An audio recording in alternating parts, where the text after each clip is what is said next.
Asal mula kota Surabaya. Dahulu kala di sebuah utara Jawa Timur hiduplah seekor buaya yang ganas dan menyeramkan. Dia adalah penguasa sungai dan menjadi pemangsa yang sangat ditakuti oleh semua binatang di hutan sepanjang tepian sungai. Nama buaya itu adalah Baya. Ia sangat pandai berburu sehingga membuat semua binatang di hutan takut. Sungai yang didiami buaya itu adalah bermuara pada laut yang luas. Di laut itu tinggallah seekor hiu ganas bernama Sura. Dialah penguasa laut yang ditakuti semua ikan. Akan tetapi Sura merasa bosan hanya makan ikan setiap hari. Dia penasaran dengan sungai yang bermuara di tepi lautnya. Suatu hari dia jalan-jalan ke sungai itu. Di tepi sungai ada seekor anak kijang yang sedang minum air sungai. Sura merasa lapar, diam-diam dia berenang ke tepian sungai dan melompat keluar menubruk anak kijang itu. Sura gembira mendapat santapan yang lezat. Setelah makan anak kijang, Sura menjadi ketagihan.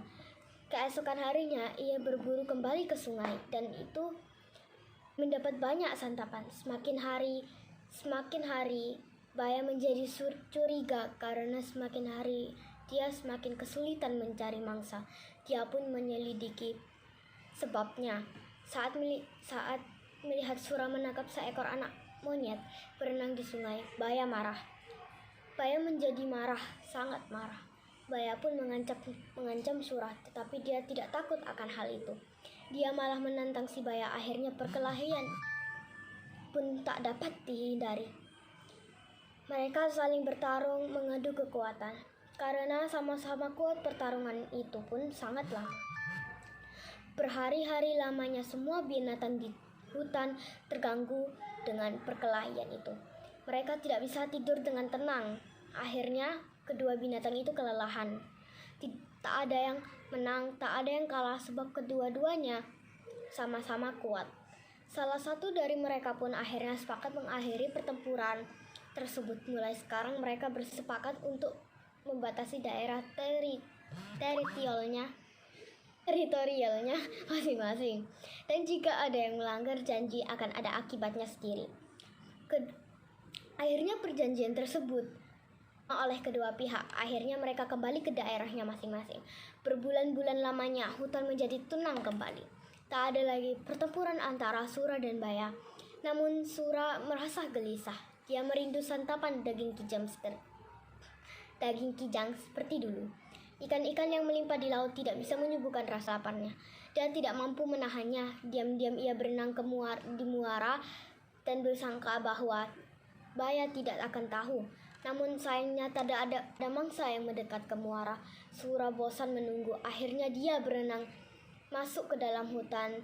Suara senang kembali di hutan. Kali ini dia harus berhati-hati supaya tidak terpergok oleh buaya. Rencananya pun berhasil. Berbulan-bulan lamanya Sura berburu di sungai tanpa ketahuan. Lama-lama Baya menjadi curiga sebab lagi-lagi mangsanya berkurang. Meski dia tidak melihat Sura di sungai ini, tapi dia yakin ini ulah Sura. Kemudian Baya menyiapkan rencana. Baya sengaja menangkap seekor kijang. Dia melukai kijang itu agar tidak bisa lari.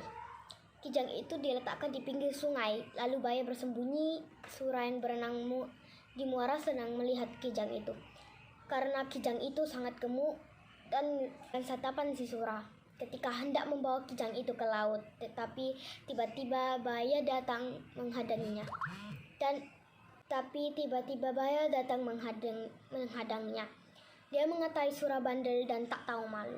Juga kata serakah dilontarkannya. Baya mengatakan lagi bahwa lihatlah ikan-ikan di laut sangat melimpah, tapi Sura malah berbulu di tempatnya. Sura menantangnya, mengatakan bahwa si Baya boleh mengambil mangsa di lautnya. Tetapi Baya tidak mau. Sura dengan enteng menjawab lalu menyeret kijang itu ke laut. Baya semakin marah lalu mengenang perkelahiannya yang dahsyat itu. Tempat kedua hewan itu berkelahi disebut dengan Surabaya.